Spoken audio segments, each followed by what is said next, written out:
If you're a filmmaker or videographer and you're looking to capture epic looking shots of someone, how do you do it? Well, in this video, I've got 10 easy gimbal moves that will instantly give your footage that cinematic look. It's coming up. Hey everyone, Steve here from Learn Online Video, and today I'm on Dartmoor National Park in the southwest of England, where I'm going to be showing you 10 gimbal moves that will instantly make anyone look epic. These gimbal moves can be used in short films, promotional videos, documentaries. Regardless of your reason for needing to film someone, these 10 easy to execute moves, I'm going to show you exactly how, will instantly give your footage that high-end Hollywood look. I'm going to be shooting everything on the Sony a7S Mark II, a 17 to 40mm lens, and the all-important Zhiyun Crane 2S. This is a great gimbal for these types of shots, as it's able to take the heavier payload of a DSLR, mirrorless, and even cinema cameras. But as always, I'll link all gear used in this video, as well as my camera settings, in the description below. With that out of the way, let's jump straight into this tutorial with gimbal move number 1. The follow. It's a classic and a nice easy one to start. We're simply going to follow our subject from behind, keeping an equal distance from them at all times. This is a great shot for showing off your location. Keep your subject in the center of frame, and as always, keep your movement smooth and consistent. Also experiment with your angles, focal length, and distance from your subject. Here is the same shot from a lower angle, a wider focal length, and from further away. Okay, number 2, the reverse follow.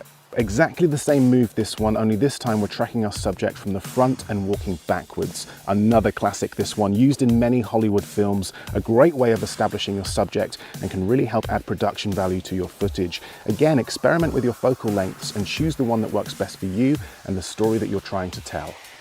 Okay, number 3, the step in reveal. Similar to the reverse follow, we're going to track our camera backwards and then have our subject step into frame. Minor choreography involved with this one, but still nice and simple. This is a great way to show off your location and then introduce your subject.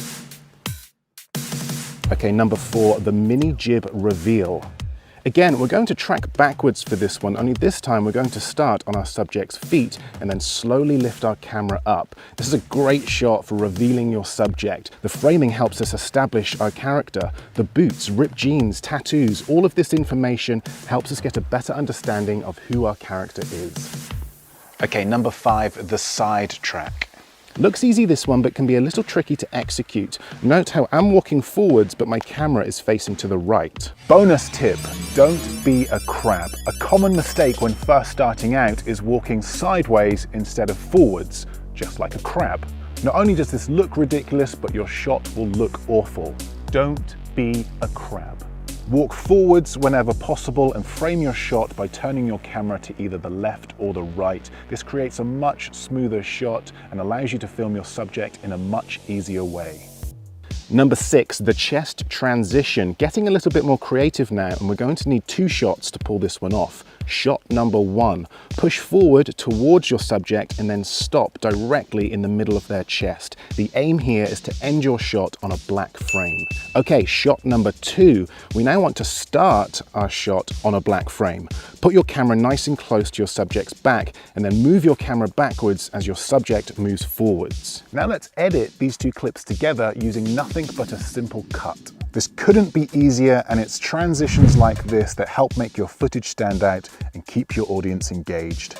Okay, number 7, the soft focus reveal. We're going to shoot this one in reverse. Start by framing your subject and locking your focus on their face. Hold your shot for just a few seconds and then pull backwards until you have a wide shot of your subject. We're then going to reverse this shot so that the camera pushes forwards in soft focus and then reveals our subject as we get closer. A great way of adding a bit more intrigue to a character reveal and ensures that you hit your focus every single time. Okay, number 8, the wipe transition. Again, for this, we're going to need 2 shots. Shot number 1, track your subject from the side and use something in the foreground to wipe past the camera. I'm going to use this tree. Get your camera nice and close to your foreground and make sure it fills the whole of your frame. Let's see that again and hold it there. This is what we're looking for, an unidentified blurry mess or motion blur. Shot number 2, we're now going to start our second shot on an unidentified blurry mess. I'm going to use another tree and try and match the speed of my first shot, as this will create a much more seamless transition. Now let's edit these two clips together using nothing but a simple cut. And just like that, we've created an in-camera transition that can be created very quickly using any editing software. Okay, number 9, the orbit. We're going to walk around our subject in circles, keeping an equal distance from them at all times. I recommend shooting this on nice, solid, even ground, and try to keep your subject in the center of frame. This is another camera move used in many Hollywood films. Director Michael Bay loves this one. Experiment with your angles and focal length. The wider your shot, the more of the environment you will see. Also, angle your camera up slightly and you will get a much more dramatic look. Number 10, the fake drone shot. One of my favorite gimbal shots, this one. Get nice and close to your subject, shoot wide and pull back while slowly lifting your gimbal up as high as it will go. Shoot this at a location with an epic view, and just like that, you've shot what looks like a drone shot. Sure, you don't get the height of a drone with this, but it definitely replicates that smooth, elevated camera movement usually associated with drones. Perfect as an ending shot to your sequence or film, and great for showing off your location.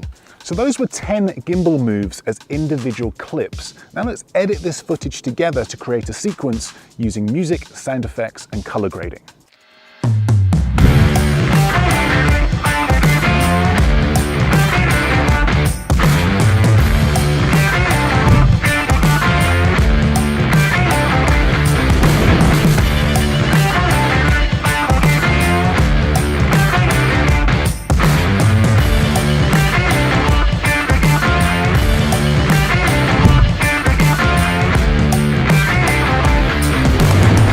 So there we have it. Those were 10 gimbal moves to make anyone look epic. Hopefully this has given you some go-to camera moves for the next time you're out on a shoot.